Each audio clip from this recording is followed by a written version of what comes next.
আচ্ছা, সত্যি করে বলুন তো, কতবার এমন হয়েছে যে টিচার ক্লাসে একটা প্রশ্ন করেছেন এবং আপনার এর উত্তর জানা আছে, কিন্তু শুধু কথা বলতে পারেননি বলে অন্য কেউ ক্রেডিট নিয়ে চলে গেছে?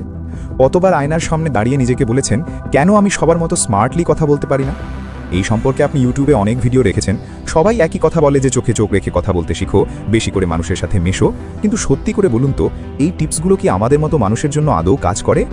কেউ আপনাকে এটা শেখাবে না যে একজন ইন্ট্রোভার্ট হয়েও একদম শান্ত থেকে ঘরের কোণে বসেও পুরো রুমের মানুষের অ্যাটেনশন নিজের দিকে টেনে নেওয়া যায়।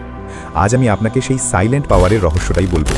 আজকের এই ভিডিওতে আমি কোনো বই খাতার জ্ঞান দেব না। আজ আমরা কথা বলবো ডার্ক কনফিডেন্স নিয়ে। এটি এমন এক শক্তি যা আপনাকে বদলে দেবে না, বরং আপনার ভেতরের আসল রূপটাকে পৃথিবীর সামনে এক পাওয়ারফুলভাবে তুলে ধরবে।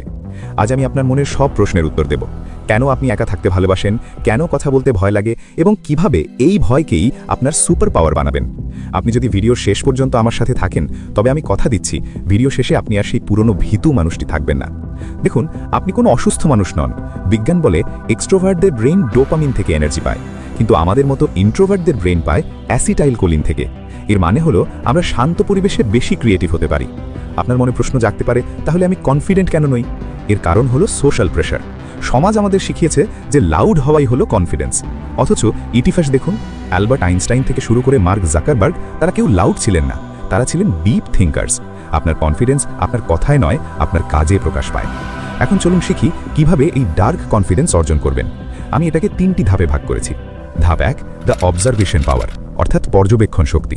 একজন এক্সট্রোভার্ট কথা বলে পরিস্থিতি নিয়ন্ত্রণ করতে চায়, আর আপনি চুপ থেকে পুরো পরিস্থিতি পর্যবেক্ষণ করেন। যখন সবাই কথা বলতে ব্যস্ত, আপনি তখন সবার মাইন্ড রিড করছেন, কে কি ভাবছে, কার দুর্বলতা কি। আপনার এই নীরবতাই আপনার ইন্টেলিজেন্স। আর যখন আপনি কথা বলবেন, তখন শুধু দরকারি কথাটুকু বলুন।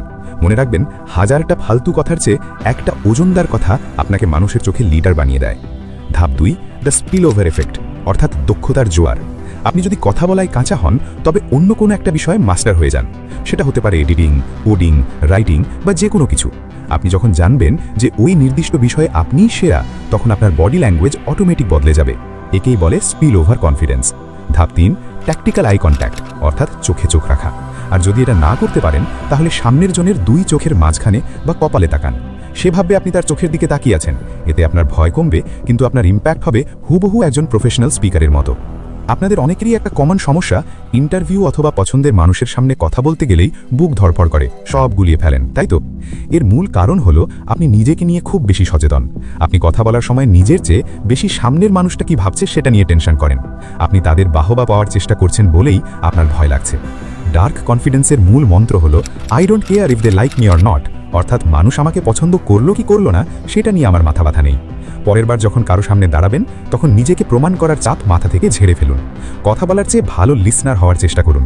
আপনি যত মন দিয়ে অন্যের কথা শুনবেন, মানুষ আপনাকে তত বেশি বিশ্বাস করবে।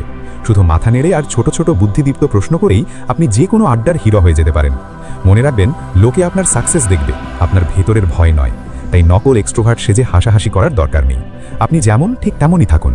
আপনার এই শান্ত স্বভাব আর গভীর চিন্তাই কিন্তু আপনাকে অন্যদের চেয়ে 1000 গুণ বেশি আকর্ষণীয় করে তোলে। আজকের এই ভিডিওর সিক্রেট কোড হলো আই অ্যাম কনফিডেন্ট। আপনি যদি ভিডিওটি এই পর্যন্ত দেখে থাকেন, তবে কমেন্টে এই কোডটি লিখুন। আমি জানব আপনি আপনার জীবন বদলাতে প্রস্তুত।